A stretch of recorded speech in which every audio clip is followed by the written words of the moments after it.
আপনি কি কখনো এমন কথা শুনেছেন, এখন তো কাজের বয়স, বৃদ্ধ হলে ভগবানকে ভাবব? অথবা আধ্যাত্মিকতা অবসর জীবনের বিষয়। অনেকেই মনে করেন জীবনের প্রথম অংশ সংসার, শেষ অংশ আধ্যাত্মিকতা। কিন্তু পূজনীয় স্বামী সর্বপ্রিয়ানন্দজি মহারাজ একটি গভীর কথা বলেছেন। তিনি বলেছেন, আধ্যাত্মিক জীবনকে যদি আলাদা করে রাখা হয় তাহলেই সবচেয়ে বড় ভুল হয়। আজ আমরা বুঝব কেন আধ্যাত্মিকতা জীবনের শেষ অধ্যায় নয়, বরং পুরো জীবনের ভিত্তি। সমাজে একটি প্রচলিত ধারণা আছে, যখন মানুষ তরুণ থাকে তখন তাকে বলা হয় পড়াশোনা করো, কেরিয়ার করো, সংসার করো। আর যখন সব শেষ হয়ে যায় তখন বলা হয় এখন ভগবানকে ভাবো। এই ধারণাটি খুব সাধারণ, কিন্তু আধ্যাত্মিক দৃষ্টিতে এটি একটি বড় ভুল।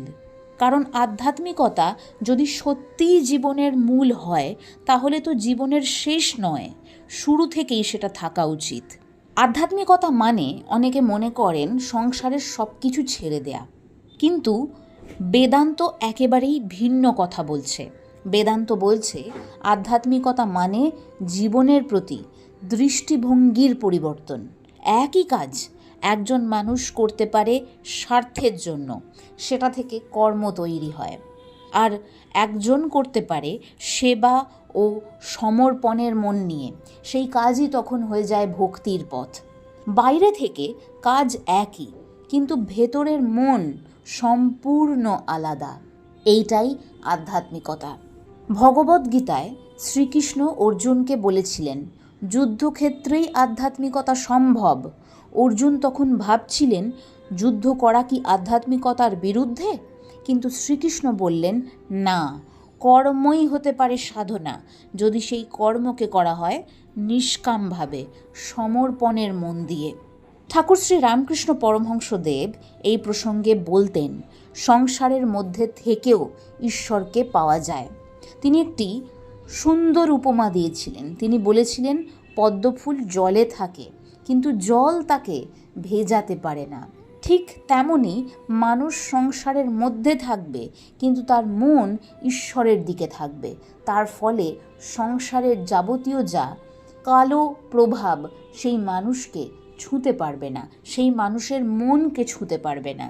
তরুণ বয়সে মন শক্তিশালী থাকে। এই সময় মানুষ যা শেখে তা সারা জীবন থেকে যায়। সারা জীবনের প্রত্যেকটি কাজের মধ্যে সেই দর্শন, সেই মনোবৃত্তি পুরো গেঁথে যায়। যদি এই সময় মানুষ শুধু বাইরের সাফল্যের পেছনে দৌড়য় তাহলে জীবনের ভেতরে একটা শূন্যতা তৈরি হয়। কিন্তু যদি ছোটবেলা থেকেই আধ্যাত্মিক চিন্তা থাকে তাহলে সে জীবনের প্রত্যেকটা কাজ আরও বেশি দক্ষতার সাথে করতে পারে, কারণ সে সেই কাজটার ব্যাপারে আর অস্থির নয়, তার মন স্থির, তার মন পরিষ্কার। তার ফলে তার কাজটা আরও সুদক্ষ হচ্ছে, আরও অর্থপূর্ণ হচ্ছে। সেই কাজের মধ্যে দিয়েই তার ঈশ্বর সাধনা হচ্ছে, সেই কাজের মধ্যে দিয়েই তার জীবন আরও উন্নতির দিশা পাচ্ছে। আধ্যাত্মিকতা মানে প্রত্যেকটা কাজকে পবিত্র করা। স্বামী সর্বপ্রিয়ানন্দজি বলছেন, জীবনের কাজকে ভাগ করে ফেলাই হচ্ছে সবচেয়ে বড় ভুল। যেমন এই কাজটা জাগতিক, এই কাজটা আধ্যাত্মিক, এই বিভাজনই সমস্যা। কারণ সত্যিকারের আধ্যাত্মিকতা হলো প্রত্যেকটা কাজের মধ্যে ঈশ্বরকে অনুভব করা।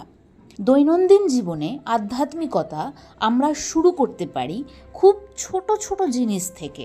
যেমন সকালে কয়েক মিনিট ধ্যান, ভগবানের নাম স্মরণ, নিজের কাজ সততার সঙ্গে করা।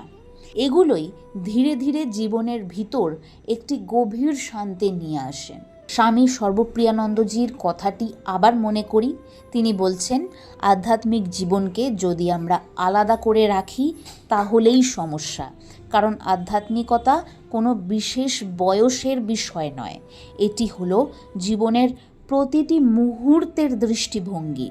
যখন মানুষ প্রত্যেকটা কাজকে পবিত্রভাবে করতে শেখে তখনই তার জীবন হয়ে ওঠে একটি সত্যিকারের আধ্যাত্মিক যাত্রা। যদি এই আধ্যাত্মিক ভাবনাটি আপনার ভালো লাগে তাহলে ভিডিওটি লাইক করুন, চ্যানেলটি সাবস্ক্রাইব করুন, কারণ এই চ্যানেলে আমরা একসাথে খুঁজে নেব বেদান্ত ও ভারতের আধ্যাত্মিক জ্ঞানের গভীর সত্য। জয় ঠাকুর, জয় মা।